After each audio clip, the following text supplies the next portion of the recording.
नमस्कार दोस्तों, आप सबका स्वागत करते हैं हम अपने YouTube चैनल महामना इंस्टीट्यूट पे। तो भाई आज एक नए टॉपिक के साथ हम सब आपके सामने हाजिर हैं और आज एक नया चैप्टर की शुरुआत कर रहे हैं जिसका नाम है प्रोनाउन।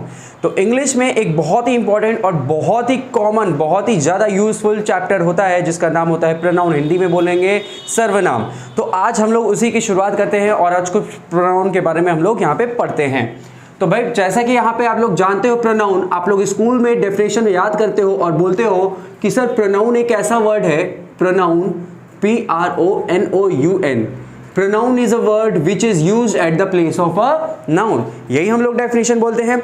ये डेफिनेशन सही है लेकिन ये डेफिनेशन अधूरी है। ठीक है, ये डेफिनेशन सही है लेकिन ये डेफिनेशन अधूरी है। क्यों अधूरी है? क्योंकि क्या आपने जैसे बोला कि प्रोनाउन एक ऐसा शब्द है जो सर्वनाम एक ऐसा शब्द है जो कि संज्ञा के स्थान पर आता है। सर्वनाम एक ऐसा शब्द है जो कि संज्ञा के स्थान पर तो आता है, बिल्कुल सही बात है, लेकिन वो आता क्यों है और किस वजह से आता है ये नहीं बताई गई। तो वो आता है ताकि वो संज्ञा का क्या अवॉइड कर सके, रिपीटिशन। एक वाक्य में बार बार नाउन का रिपीटिशन को अवॉइड किया जाता है और ये अवॉइड करने का काम कौन करता है? प्रोनाउन करता है। ठीक है, बार बार मैं किसी पर्सन का या किसी प्लेस का, जगह का मैं नाम नहीं लूंगा। मैं बार बार राम राम राम नहीं बोलूंगा। वो एक पैराग्राफ में मैं राम के लिए एक प्रोनाउन यूज करूंगा जो कि होगा ही। ठीक है, तो आज हम लोग उन्हीं प्रोनाउन के बारे में सीखते हैं। प्रोनाउन की अगर बात करें तो प्रोनाउन क्या होगा, इसका डेफिनेशन मैंने बोला sir it is a word which represents it is a word which represents a noun and avoid the repetition। बच्चे रिपीटिशन की स्पेलिंग बहुत इंपॉर्टेंट है। क्या होती है रिपीटिशन की स्पेलिंग? बोलिए। तो मैं रिपीटिशन की स्पेलिंग पूछ रहा था, तो इस रिपीटिशन की स्पेलिंग होती है REPETITION, रिपीटिशन, जो कि मैक्सिमम बच्चे गलत करते हो और इसी वजह से आपका नंबर कटता है। ठीक है, आपकी स्पेलिंग मिस्टेक्स इतनी होती है कि आपका नंबर कटना शुरू हो जाता है। तो मैंने बोला it is a word which represents a noun and avoid the repetition of a noun। Pronoun एक ऐसा शब्द है जो नाउन को दर्शाता है, नाउन को रिप्रेजेंट करता है और सबसे इंपॉर्टेंट बात, ये नाउन के रिपीटिशन को क्या करता है? अवॉइड करता है। उसी को हम लोग कहते हैं प्रोनाउन।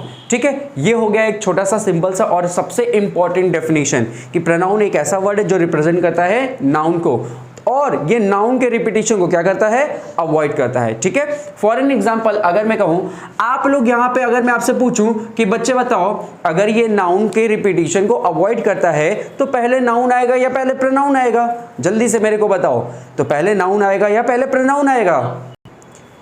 तो हाँ मेरे भाई, बिल्कुल सही बात है, पहले नाउन नहीं आता।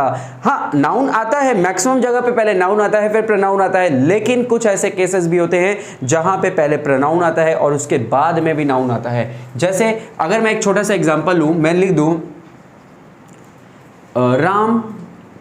Ram is a good boy. Ram is a good boy, Ram एक अच्छा लड़का है। But he always do mischief।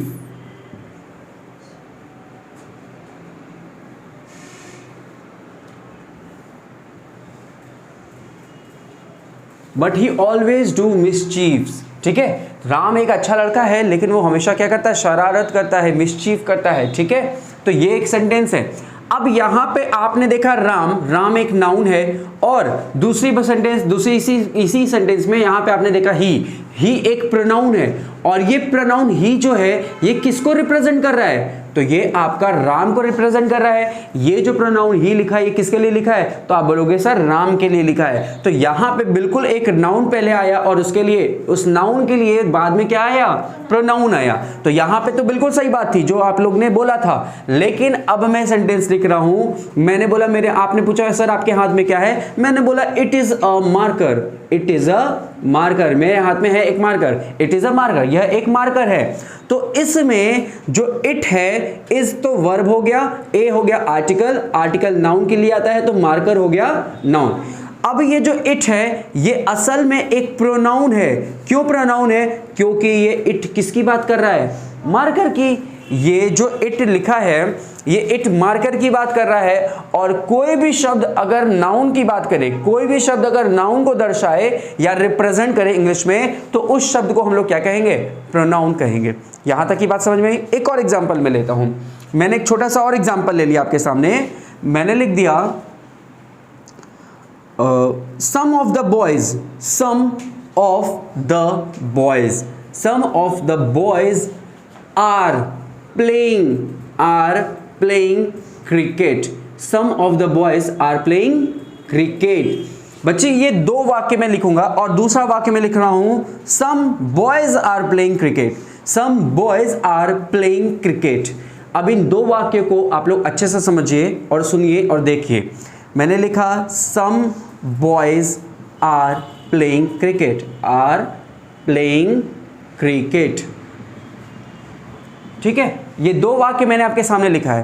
पहले वाक्य में अगर, या पहले दूसरे वाक्य को देखो तो दूसरे वाक्य में बॉयज क्या है? हमारा नाउन है, प्लूरल नाउन, प्लूरल नाउन है तो हमारा वर्ब भी कैसा है? प्लूरल वर्ब, ठीक है। प्लेइंग, प्लेइंग हो गया, ये हेल्पिंग वर्ब है, ये हेल्पिंग वर्ब है, और ये हो गया हमारा मेन वर्ब। अच्छा, क्या खेल रहे हैं? क्रिकेट खेल रहे हैं, तो क्रिकेट यहां पे हो गया नाउन, क्रिकेट क्या हो गया? नाउन हो गया। ऑब्जेक्ट की जगह ये वर्ब की जगह ये सब्जेक्ट की जगह। अच्छा, बॉयज, कितने बॉयज खेल रहे हैं? सम, बोले तो कुछ, तो यहां पे सम, यहां पे बॉयज की संख्या बता रहा है। और कोई भी शब्द जो नाउन के बारे में या प्रोनाउन के बारे में जवाब देता है, इंफॉर्मेशन देता है, वह शब्द क्या होता है? वह शब्द आपका होता है एडजेक्टिव। कोई भी शब्द अगर नाउन या प्रोनाउन के बारे में इंफॉर्मेशन दे, कोई भी शब्द अगर नाउन या प्रोनाउन के बारे में बताए, तो वो शब्द होता है एडजेक्टिव। जैसे मैंने कहा ये ग्रीन शर्ट है, तो ये शर्ट है, ये शर्ट कैसी है? ग्रीन है, तो ग्रीन इस शर्ट के बारे में बता रहा है। तो कोई भी शब्द आपका नाउन के बारे में या प्रोनाउन के बारे में बताता है तो वो शब्द हमारा एडजेक्टिव होता है। ठीक उसी प्रकार लड़कों के बारे में बता रहे हैं कि लड़के तो हैं, लेकिन कितने लड़के हैं? कुछ लड़के हैं, तो ये कुछ हो गया क्या? एडजेक्टिव। लेकिन अगर ऊपर के सेंटेंसेस में आप देखो तो यहाँ आर हेल्पिंग वर्ब है, प्लेइंग आपका मेन वर्ब है, और क्रिकेट यहाँ पे क्या है? नाउन है। तो यहां पे अब की बार बॉयज क्या है? बॉयज हो गया आपका फिर से नाउन, ठीक है। ऑफ क्या है? ऑफ तो आपको पता है ऑफ प्रीपोजिशन होता है, ठीक है। और इस ऑफ का जो हिंदी मीनिंग होता है, इस ऑफ का हिंदी मीनिंग होता है में से, में से, ठीक है। यहां ऑफ का हिंदी मीनिंग क्या है? में से। अच्छा, अब यहां पे द आ गया आर्टिकल, आर्टिकल लगा नाउन के लिए यानी कि बॉयज के लिए, ठीक है। लेकिन यहां पे जो सम लिखा है ना, अब इसको ध्यान से समझिएगा। ये सम यहां पे क्या है? ये सम नीचे था हमारा एडजेक्टिव, लेकिन यही सम ऊपर जो है ये यहां पे प्रोनाउन है, ठीक है। कैसे प्रोनाउन है? मैंने बोला लड़कों में से, ऑफ मतलब क्या? में से। लड़कों में से कुछ, लड़कों में से कुछ खेल रहे हैं क्रिकेट। नीचे था कुछ लड़के खेल रहे हैं क्रिकेट, और ऊपर है लड़कों में से कुछ खेल रहे हैं क्रिकेट। जरा मेरे को बताओ, लड़कों में से कुछ खेल रहे हैं क्रिकेट, तो ये कुछ क्या बोल रहा है? किसके बारे में बोल रहा है? ये कुछ किसके बात कर रहा है? ये कुछ आपके लड़कों के बारे में बोल रहा है ना, कि लड़कों में से कुछ क्या? लड़का। तो याद रखना, ये जो कुछ लिखा हुआ है, सम लिखा हुआ है, ये बात असल में किसकी कर रहा है? बॉयज की बात कर रहा है ना। तो ये बॉयज की बात कर रहा है। बॉयज क्या था? नाउन था। तो जो भी शब्द नाउन को रिप्रेजेंट करे या नाउन की बात करे, वो शब्द अपने में क्या होता है? प्रोनाउन होता है। क्या मेरी बात समझ में आई? यहां पे सम आपका प्रोनाउन हो गया। और देखो, नाउन पहले आया कि बाद में आया? अब की बार प्रोनाउन के बाद में आया। तो यहां पे एक प्रोनाउन है। ये कौन सा प्रोनाउन है? अच्छा, मैं पूछूं अगर यहां पे कितने लड़के हैं, कितने लड़के खेल रहे हैं, तो आप बोलोगे सर कुछ। मैं बोला कुछ, तो पहले उसको डेफिनेट तो बताओ कितने, तो आप डेफिनेट बता पाओगे कितने बच्चे खेल रहे हैं? नहीं। ये कैसा नाउन प्रोनाउन हुआ? इनडेफिनिट। जब आप डेफिनेट नहीं बता पा रहे हो तो इनडेफिनिट होगा ना, तो इसलिए इस प्रोनाउन का नाम पड़ गया इनडेफिनिट प्रोनाउन। क्या अब बात समझ में आई? तो प्रोनाउन सिर्फ और सिर्फ याद रखिएगा, प्रोनाउन सिर्फ और सिर्फ एक ऐसा शब्द होता है जो कि रिप्रेजेंट करता है किसको? नाउन को, ठीक है। अगर कोई भी शब्द नाउन को रिप्रेजेंट करे, नाउन को दर्शाए, तो वह शब्द क्या होगा? प्रोनाउन होगा, ठीक है। तो यहां तक हम लोग ने पढ़ा कि नाउन, प्रोनाउन और प्रोनाउन के टाइप्स। अब जो हम लोग पढ़ने जा रहे हैं वो है इसके टाइप्स, ठीक है। तो आपका अगला हेडिंग है types of pronoun, types of pronoun. तो याद रखिएगा बच्चे कि आपके बुक में चाहे जितना भी दिया हो, लेकिन प्रोनाउन के टोटल 10 प्रकार होते हैं, प्रोनाउन के टोटल 10 प्रकार होते हैं, जिसमें से पहला होता है personal pronoun. Personal pronoun, personal pronoun आपका किसको रिप्रेजेंट करता है? किसी पर्सन को रिप्रेजेंट करता है, इसीलिए इसका नाम पड़ गया पर्सनल प्रोनाउन। सेकंड होता है हमारा possessive pronoun. Possessive pronoun, possessive pronoun में पोजीशन होता है, यानी अधिकार जताया जाता है, उस प्रोनाउन से हम लोग बनाते हैं पोजेसिव प्रोनाउन। थर्ड की बात करें तो थर्ड होता है हमारा डेमोन्स्ट्रेटिव प्रोनाउन। डेमोन्स्ट्रेटिव प्रोनाउन कौन कौन से होते हैं demonstrative pronoun? This, that, these, those, ये 4 होते हैं हमारे डेमोन्स्ट्रेटिव प्रोनाउन। फोर्थ की अगर बात करें, फोर्थ हो जाता है हमारा रेसिप्रोकल प्रोनाउन। रेसिप्रोकल प्रोनाउन, अब रेसिप्रोकल प्रोनाउन कितने होते हैं? तो ये रेसिप्रोकल प्रोनाउन 2 होते हैं, एक ईच अदर और एक वन अनदर। ईच अदर और एक वन अनदर, ठीक है। फिफ्थ की अगर बात करें, फिफ्थ होता है हमारा इनडेफिनिट।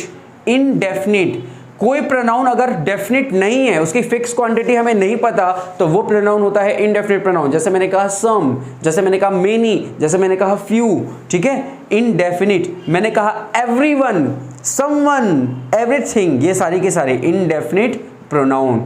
ये होता है फिफ्थ टाइप। सिक्स्थ टाइप की अगर हम बात करें तो सिक्स्थ होता है हमारा क्या?